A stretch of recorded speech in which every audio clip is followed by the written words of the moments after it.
Hello everyone, I hope you're well. Welcome back for another video. Today we're going to be talking about the difference between publishing and FBA. Well, what is FBA though? FBA stands for Fulfilled by Amazon. And this is for people who have a physical product, but they want to offload or outsource most of the logistical work in selling that product. So after it's been manufactured, what these people can do is ship that product into Amazon, where Amazon will store that product in their warehouse. And then when someone's shopping on the Amazon website and buys that item, Amazon will pick, pack, and send that item to the customer. So it's taking away a lot of the stress and aggravation involved in doing that yourself. Plus, as you know, Amazon has a Prime service, and they can get that product into someone's hands within 24 hours now. So it's an extremely powerful tool. And it's kind of sold as a very passive way of selling your product. However, it's missold. It's very questionable about how passive that can be, but we're going to get into that, and that's one of the points of this video. We're going to break this down in 5 different ways, okay? The first thing we're going to talk about is the amount of money you can potentially earn with each business model, publishing or FBA. The second point is how passive each of these different business models can be. The third is cost. How much is involved in setting up one of these business models? And then, in my opinion, the most important, which is risk. Which one's the most risky and why? And then finally, the training costs. But to start with, we're going to talk about the amount of money earning potential compared between publishing and FBA. Okay, so how much money can you make? Well, I'm going to kick off right away and say that I think FBA is going to win this one hands down, because the money that you can earn doing FBA is phenomenal. It's an enormous amount. I've seen videos, I've seen content on YouTube, and I'm sure you guys have as well. There's people earning 17 million, 20 million a year doing FBA.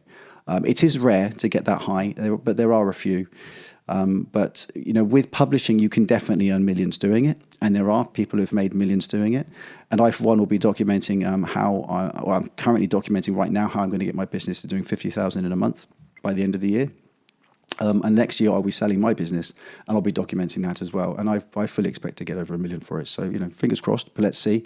So, you know, can you make millions from publishing? Yes, you can. Can you make more from FBA? Yeah, you probably can. However, there's an enormous amount of risk associated with it. And that's kind of what this video is about. What is actually involved with both, how passive they are, and whether or not that suits you and your goals and what you're learning. You know, as I said, a lot of information out there about how passive FBA is and how risk-free it is. That's really what the crux of this video is about. But you know what? The first point goes to FBA. They win this round. Okay, so point number 2. How passive is publishing compared to FBA? Right, well, I kind of touched on that in the first point, but let's dig into it a little bit more. So now with KDP, you're dealing with a zeros and ones. Okay, it's a digital product. We are creating a book that's stored in the ether, in the cloud. Okay, it's not actually there. Amazon has a different service called POD, which is called print on demand. So when someone buys a paperback book, one of your paperback books from Amazon, Amazon literally prints that book and sends it to them. So there's no storage costs. Okay, there's no physical product. There's no manufacturing. There's no shipping involved. There's none of that. You're literally getting it. You're writing it, having it written for you. You're formatting it, get some cover design work done and that kind of thing, and then it's out there, you know. So that creates the potential for enormous passive income. You can basically, once your products are out there, your digital products are made, close the lid on your laptop, turn off your phone. You want to disappear traveling for a month, you're still going to be making money. You don't have to manage it. It will run itself. That is, in my opinion, the true value of this business, because for certain people like myself, that's freedom. And that's what I enjoy. That gives me the time to go and spend with my friends or my family, and it gives me the money to do that as well. And for me, that's the wealth. So you have to decide who you are and how you want to see things, but that's how I see it. That's pure freedom in my mind. Now, in comparison, when you're dealing with FBA, you've got to, if a customer writes to you in FBA, you have 24 hours to 48 hours to return that contact. If you don't, you start getting strikes by Amazon. We don't have that with publishing. You know, customers returning their product, again, it doesn't come into our world, so you don't have to contact the customer or deal with them. If the customer's returning your damaged stock, again, we don't have to worry about that because we don't have to refurbish it or bring it back to ourselves and have somebody deal with it and send it back out again or check it. It's completely different in that respect. So with regards to it being passive, it's definitely a win for publishing. Publishing is way more passive than FBA. With FBA, there's no way you could turn off your laptop or turn off your phone and disappear for any period of time. You're running essentially a traditional bricks and mortar business, but you're running it from your laptop. It's the similarities are more closer to that than they are to anything else. So the next round is cost. So who's going to win this one? The cost involved in setting up two businesses is a really, really very important factor. Budgeting for what you're going to be getting into is something you need to understand before you get into it. FBA, by comparison, as it should be, is a lot more expensive, but then the returns are a lot greater potentially too. But this is where it gets difficult. When you're creating your product, most of the time you're going to go to a website like Alibaba, you're going to find a manufacturer in a different country, most likely China, and then you're going to deal with the culture and the language difference and find a manufacturer that's going to give you a quality product. You've got to work with that manufacturer, sending backwards and forwards design iterations and this kind of thing until finally you place an order. And you've got to trust that manufacturer that when they actually send your order, you're going to get what you actually wanted, which is representative of the samples you've received and the lead up to that. Because sometimes it's not. It might be a different color, might be different material, might just be poor quality, whatever. It can get expensive. So you've got to manufacture these products and then you've got to ship these products. And we're going to come into this again in a moment. But when you're shipping your products, again, that's expensive. Whether you're doing it by air freight and they happen to be small and light and they can go on an airplane, because most products tend to be heavy when they're in bulk and you have to go in a shipping container and they have to go to sea. Shipping to the UK from China, for example, is just over 4 weeks. You've got a 6 weeks production run. That's 10 weeks. And then you've got to get it off at the other end and into the warehouse and that kind of thing. So anything up to 12, 13 weeks, something like that. It's a long time. It's very expensive. Now, the reason I'm mentioning this is because when you're setting up a supply chain, these are things you have to consider because you'll have your stock in Amazon being sold. So that stock is slowly being depleted depending on your sales velocity. But you have to have that stock replaced. And when you've got such a long time, 10 to 12 weeks to get it manufactured, shipped, and into the warehouse, you have to have different stages in your supply chain. So you'll have stock being manufactured, you'll have stock at sea in transit, and stock in the warehouse. So if your stock costs 10 grand, 11,000, whatever, times that by 3. That's what you're going to need to have. Or some sort of very optimized system where the points of failure do not affect the shipping and the arrival of your products, because once they're out of stock, you lose your sales rank. And you're starting all over again, aren't you? So it's expensive to set that up. Also, when you're dealing with returns from your customers, sometimes returns will come back and you can't resell them. You've got to write that off. That's something you've got to absorb. And then there's all the other things. So when I'm setting up a business like this, I always think about what we call the fudge factor, which is a percentage of your operating capital that you're going to leave aside for things that you cannot imagine happening, things that are unexpected, things that can go wrong. It's open to interpretation and your business, how you would set that up and what that would be. But this is all budgeting and this is all finance and this is where it's very, very expensive. Now, you know where I'm going to go with this. In comparison to that, we're over to publishing, where we don't have manufacturers, we don't have shipping, we don't have storage, and we don't really have any logistics. None. I do it from here, where I manufacture my book, I upload it, we're done. That's it. So none of those points I've just mentioned to you apply to publishing. It's simple as that. So that's a definite win for publishing there.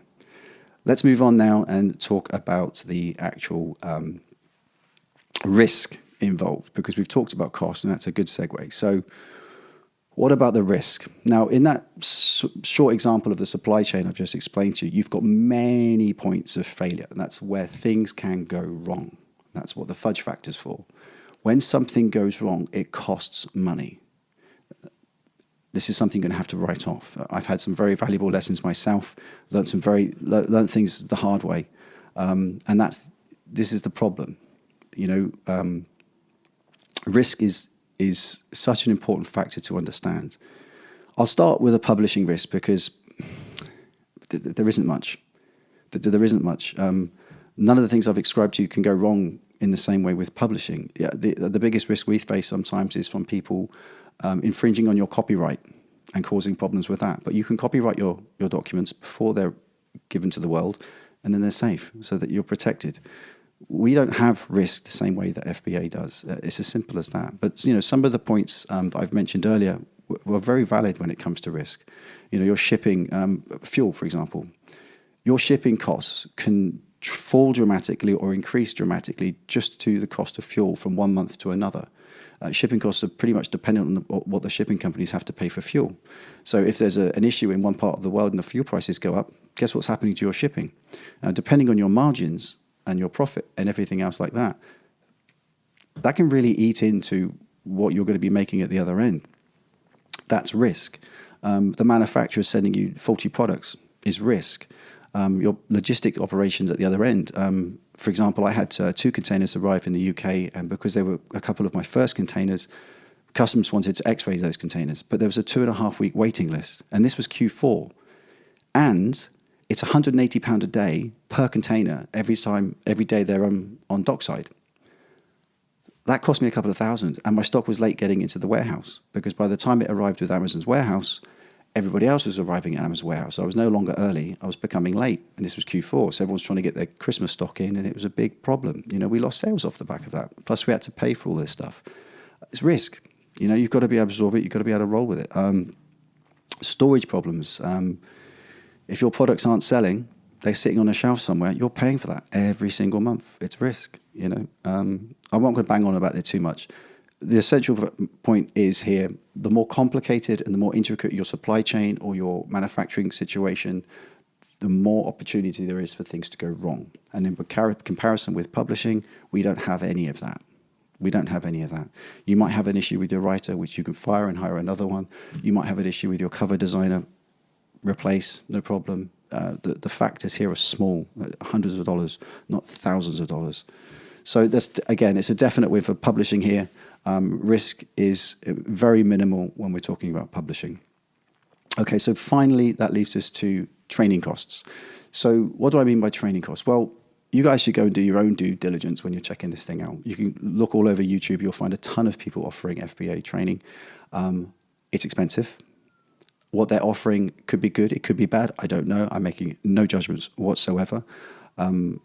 It's going to be arguable that you get what you pay for. And to be honest, most of the time, I agree with that. But it's not cheap. There's a lot of things going on there.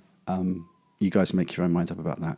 But what I would say and what I would urge you to do is check out our training costs, because by comparison, it's not very high at all. We can get you into publishing at a very, very reasonable sum of money. And I would urge you to look at the link in the description below to see exactly how that works and whatever offers we have on at the moment. And that really that wraps it up. Right now I think the score's 4-1 to publishing, so we've won that one. I think that was inevitable before we started this video. Sorry, guys. But you guys can check out everything I've said, make up your own mind, and I encourage you to. And also leave your comments in the description below. I reply to every single one myself, so I'd be really interested to know what you think and what your experiences are. There's one last thing I want to mention to you before I go, and that is we've got a book coming out at the end of May. I don't know when you're watching this video, but at the end of May, we've got our book coming out. It's called The Freedom Shortcut. This book is going to pretty much revolutionize the way that people see passive income and the freedom that you can get from it. And I urge you to get it and read it. It will change the way that you see and think about things like this. It's going to be a #1 bestseller on Amazon. That's a given. So jump on the bandwagon. I'm pretty sure you can pre-order it.